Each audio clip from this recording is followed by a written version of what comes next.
Tribunal থেকে সরাসরি সম্প্রচার হবে শেখ হাসিনার বিচার। বিটিভির মাধ্যমে ট্রাইব্যুনালের অনুমতি সাপেক্ষে বিচার কাজ সরাসরি সম্প্রচার করা হবে বলে জানিয়েছে প্রসিকিউশন।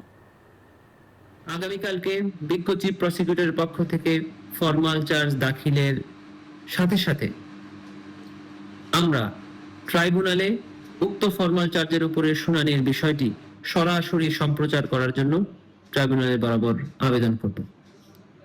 মাননীয় ট্রাইব্যুনাল যদি আমাদের আবেদন মঞ্জুর করেন এবং সরাসরি সম্প্রচারের অনুমতি দেন, তবে ট্রাইব্যুনালের ওয়েবসাইট অথবা ইউটিউব চ্যানেল থেকে ফরমাল চার্জের উপরে শুনানির প্রসিডিংসটি সরাসরি সম্প্রচার করা হবে।